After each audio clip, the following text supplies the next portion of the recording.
Pada suatu hari, di sebuah taman istana kerajaan Sri Bunga Tanjung, terdapat 3 orang putri yang sedang bercanda ria dan ditemani oleh para dayangnya. Putri tertua bernama Putri Lindung Bulan yang diasuh oleh Dayang Awan Panjang. Kemudian putri kedua yaitu Putri Mayang Mengurai yang diasuh oleh Dayang Awan Senja. Sementara putri bungsunya bernama Putri Ketimbung Raya yang diasuh oleh 2 orang dayang, Dayang Perdapatah dan Dayang Mestika Kencana. Putri ketiga Baginda Raja Sri Bunga Tanjung yang bernama Putri Ketimbung Raya sangatlah mirip dengan salah satu dayangnya, yaitu Dayang Perdapatah bak pinang dibelah 2. Tidak hanya raja yang sulit membedakannya, namun juga kedua kakaknya. Namun, perbedaan yang sangat jelas yaitu Putri Ketimbung Raya selalu memakai pakaian bagus dan selendang sutra berwarna putih yang dililitkan di lehernya. Itu merupakan selendang peninggalan almarhum ibundanya. Sedangkan Dayang Perdapatah memakai pakaian selayaknya dayang. Pada suatu sore, Putri Ketimbung Raya mengajak dayangnya untuk pergi mandi bersama di tempat pemandian putri raja di hulu Sungai Dumai. Setelah selesai, mereka pun kembali ke istana. Namun setibanya di belakang taman istana, Putri Ketimbung Raya menyadari bahwa selendang yang ia pakai sebelumnya tidak bersamanya dan tertinggal di hulu Sungai Dumai. Ia pun memerintahkan kedua dayangnya untuk kembali ke sana dan mencari selendangnya. Namun setibanya di sana, kedua dayang ini tidak dapat menemukan selendang putih milik Putri Ketimbung Raya. Dan mereka pun kembali ke istana dan mengatakan bahwa mereka tidak menemukan selendang tersebut. Karena kehilangan selendang putih milik almarhum ibundanya, Putri Ketimbung Raya pun selalu bersedih sepanjang hari. Meskipun sudah dihibur oleh kedua kakaknya, yaitu Putri Lindung Bulan dan Putri Mayang Mengurai. Baginda yang cemas melihat kesedihan Putri Ketimbung Raya, lalu Baginda pun membuat pengumuman bagi siapa saja yang bisa menemukan selendang putih Ketimbung Raya tersebut akan diberi hadiah dan diberi kesempatan menginap di istana selama seminggu. Mendengar pengumuman itu, rakyat pun datang silih berganti ke istana membawa selendang. Namun, tak satu pun selendang tersebut merupakan selendang Putri Ketimbung Raya. Sementara pengumuman itu berlangsung, di suatu sore terdapat pemuda tampan bernama Tengku Adun yang berasal dari perantauan Aceh. Ia sedang memancing di hulu Sungai Dumai. Namun, ketika ia menarik pancingnya, pancing itu tersangkut sesuatu di dasar sungai. Setelah ia tarik pancingnya dengan hati-hati, ternyata kailnya terkena sehelai kain putih yang telah dibalut lumpur. Kemudian, Adun pun membawa kain itu pulang dan mencucinya. Keesokan harinya, Tengku Adun teringat bahwa terdapat pengumuman untuk menemukan selendang berwarna putih milik Ketimbung Raya.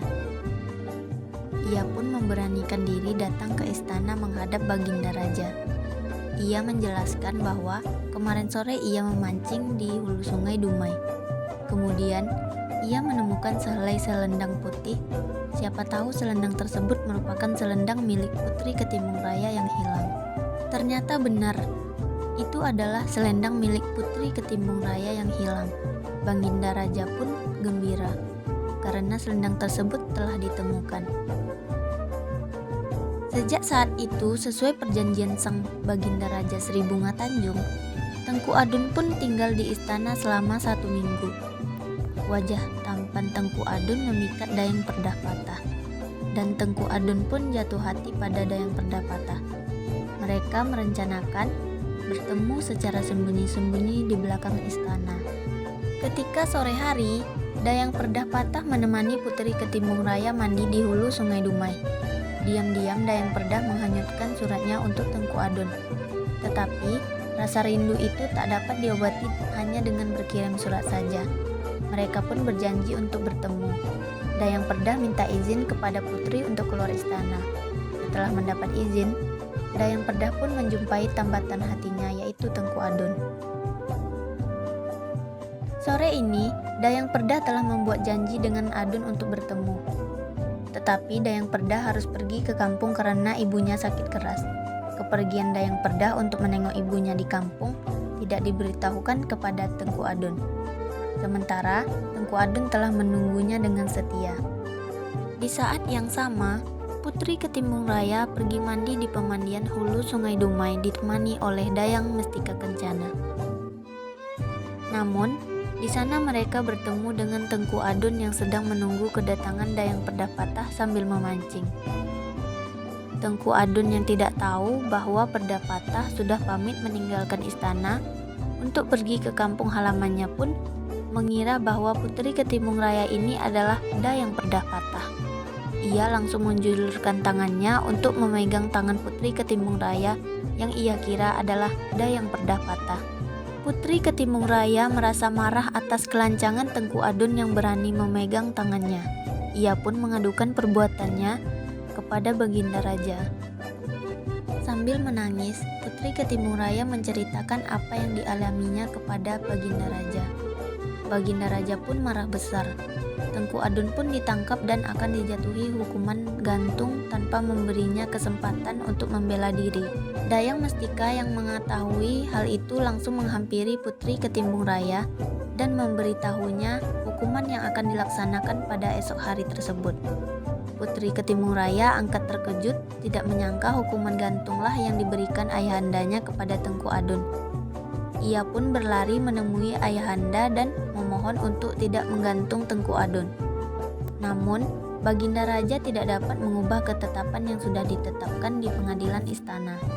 Karena tidak ingin Tengku Adun dihukum gantung, keesokan harinya, Putri Ketimbung Raya bergegas ke tempat eksekusi dengan berdandan sangat cantik.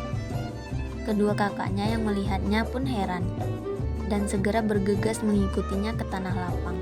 Pada saat prajurit akan menarik tali gantung Tengku Adun, tiba-tiba saja terdengar teriakan Putri Ketimbung Raya yang meminta hukuman ini dihentikan. Wajahnya yang sangat cantik dan bajunya yang indah membuat semua mata terpukau melihatnya.